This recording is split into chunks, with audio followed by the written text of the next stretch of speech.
Hi guys, in this video we will learn for loop statement instead of while statement. Until now we have used while statement, right?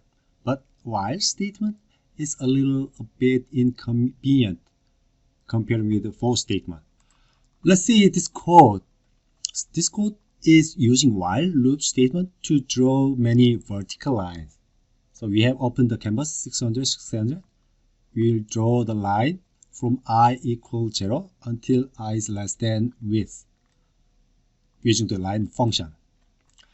Let's see the general structure of while statement. So while and the loop condition between the parentheses and the curly brace are including the while body block. And to use the while statement, in most cases you need a variable to control the while loop. And then you have to update the control variables inside the while loop. And in between the parentheses, you have to write down some condition, whether the while loop will be going on or it has to be stopped.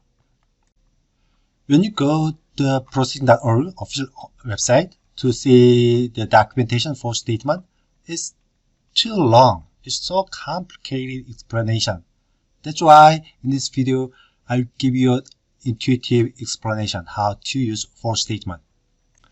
I have already made the same code to draw many vertical lines, and this is for using for statement, and this code, as you see, are using the while statement. Let me explain how to use for statement. So the first one, this is control variable for the while loop, right? So you have to put things here. In for statement, in between the parentheses, there's two semicolon, which means you have to enter three parts. So the first part has the control variable declaration and initialization. And the second thing, the while condition has to move to the second part. And last, the update for the control variable, this part should be go into the last part. That's it. And the while body should go into the for body. Let's compare the for loop statement and while statement. Which one looks better? I think for statement is a little more convenient compared with the while statement. That's why from now on I will use only for statement. Let's use a for loop statement to this thing. So all this code will draw these pictures. So from now, I'm gonna make this code line by line. We have to make the code in dynamic program mode, which means we need two functions, void setup and void draw function 2. In draw setup function, we are open the canvas 600. Any size will be fine, but anyway. So we are gonna set the frame rate 1 frame per second. And let's go to the draw function. Let's use for statement. And for statement has two semicolon, which means we need three parts. The first part we have to declare for control variable. And the second part has a, let's use the x variable because this is x-axis and the other part will be y-axis. And x is less than width. This red variable is system variable, which has the width of the canvas. And x plus equal 30. And let's use rectangle function to draw rectangle. How to draw the rectangle? X, y. The size will be 30. Oh, I missed the. Yeah. And let's run it. Oh, I didn't use the y, right?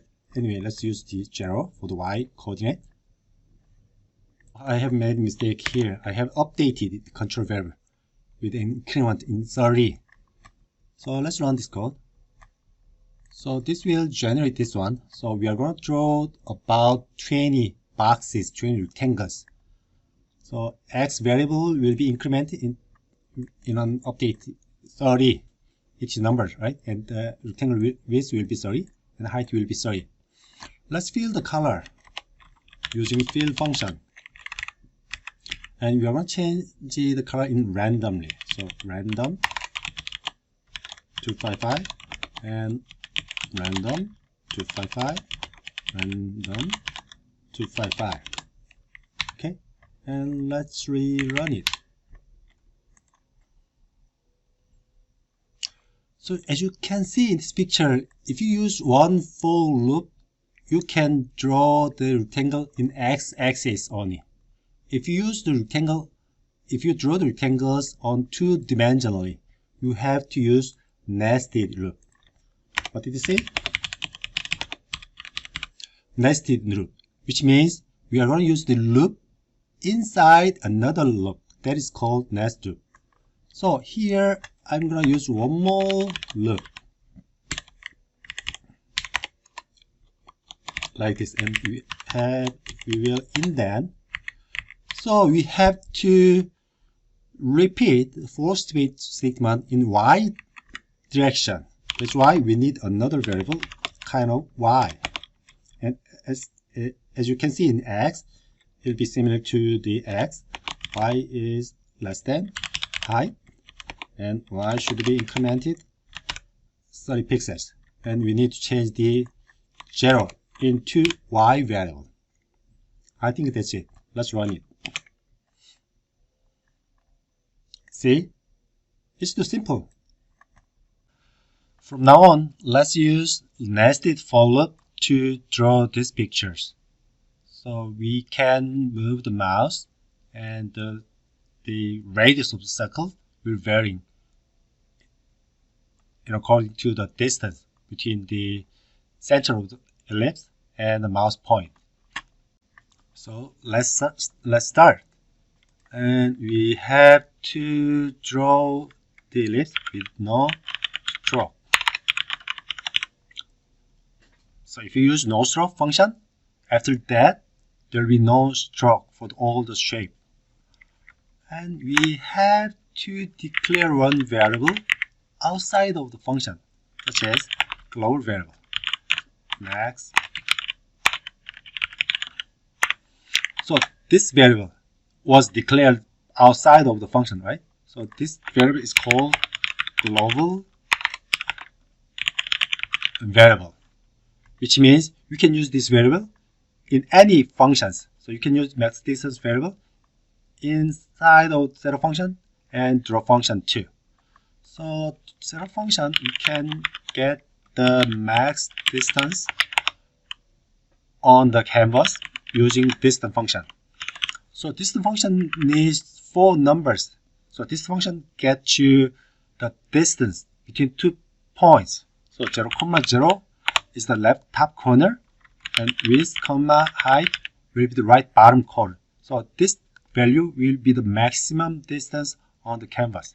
And you can get the you can divide by 2 to get the max distance between the left top corner, and the center of the canvas. And let's go to the draw function.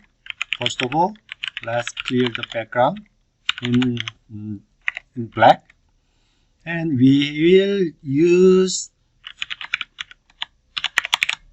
nested for loop here like this. And for loop has 2 semicolons, as I said before, and we are gonna use I variable equal 0. From 0, I will be compared with the width variable, and I will be increment some number. So let's use the variable for here. So we need to declare int variable. Let's make 20. So 20 will be the diameter of the ellipse circle. So why this has the error?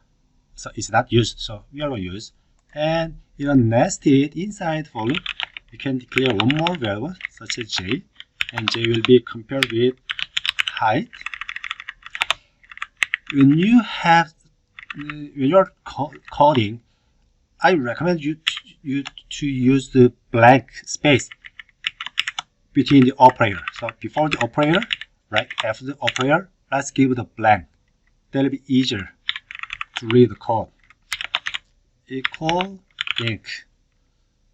And we have to declare one more variable here, kind of the distance. We're going to get the distance between the center of the ellipse and the mouse point. So the first one will be mouse X, second will be mouse Y, and I and J will be center of the ellipse. And semicolon. And float. Let's get the radius for each ellipse. So it will be better to use d divided by max distance and times ink. And let's draw the ellipse. Where I comma z. How big was that? It's radius. That is it. Is it same? So let's run it. See? Usually using the processing language, you like to use nested for loop so often.